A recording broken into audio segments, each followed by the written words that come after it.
গুচ্ছ বিশ্ববিদ্যালয়ের বি ইউনিটের ভর্তি পরীক্ষা আজকে সম্পন্ন হয়েছে। তার সাথে সাথে তোমাদের একটাই প্রশ্ন যে ভাইয়া গুচ্ছ বিশ্ববিদ্যালয়ে কাটমার্ক কত হতে পারে।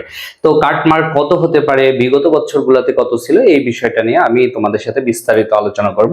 তো আজকের যে পরীক্ষাটা হয়েছে সেটা আমি একটু পরে বলি। গত বছরের কথা বলি। গত বছরে তোমার দেখা গেছে যে 56+ যাদের নাম্বার ছিল, অর্থাৎ 56 নাম্বারের বেশি যারা পেয়েছিল, মানে নেগেটিভ মার্ক বাদ দিয়ে 56 মার্ক যারা পেয়েছিল, তারা কিন্তু একটা সিট কনফার্ম করতে পেরেছিল। ঠিক আছে, যারা 56+ পেয়েছিল।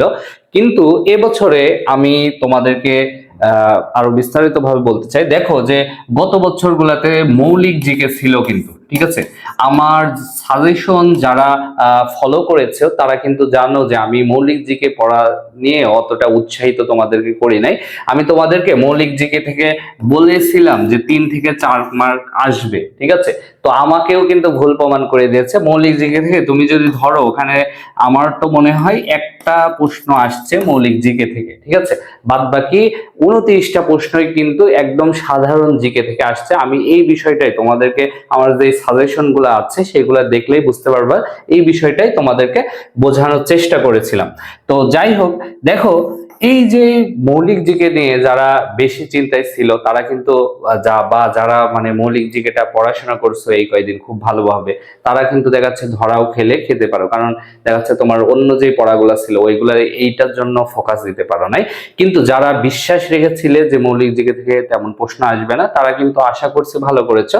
তো মূল কথায় আসি, দেখো যে 56, কিন্তু এই বছর দেখো অন্যান্য বিশ্ববিদ্যালয়ে যেমন প্রশ্ন হয়, জিএসটি তেও কিন্তু সেম ভাবেই প্রশ্ন হয়েছে।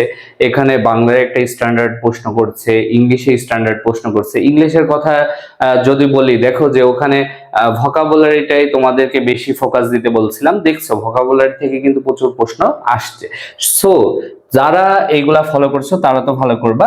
তো এখানে আমি এই বছর অন্যান্য বিশ্ববিদ্যালয়ে যেহেতু পরীক্ষা শেষ হয়ে গেছে, যাদের ভর্তি হয় তারা ভর্তি হয়ে গেছে জিএসটি তে, কিন্তু যাদের অন্যান্য বিশ্ববিদ্যালয়ে চান্স হয় নাই তারাই কিন্তু এখানে পরীক্ষা দিয়েছে।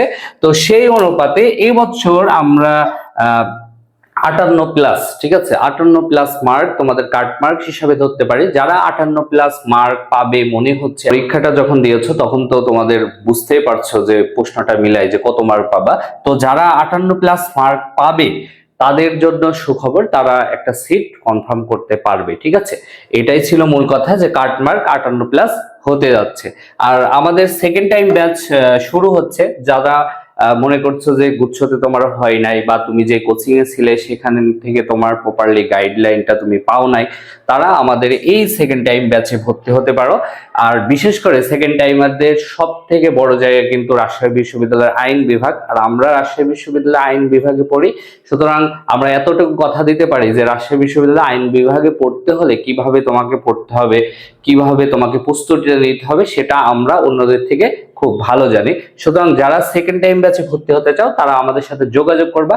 খুব জলদি কিন্তু আমরা ক্লাসটা শুরু করে দেব, কারণ একবার ব্যর্থতার পরে আরেকবার তোমাদেরকে আমরা ব্যর্থতায় নিয়ে যেতে চাই না, তোমাদেরকে কোনোভাবে হারতে দিতে চাই না, তোমাদেরকে উইনার আমরা করব ইনশাল্লাহ। তাহলে এখানেই শেষ করলাম। আল্লাহ হাফেজ।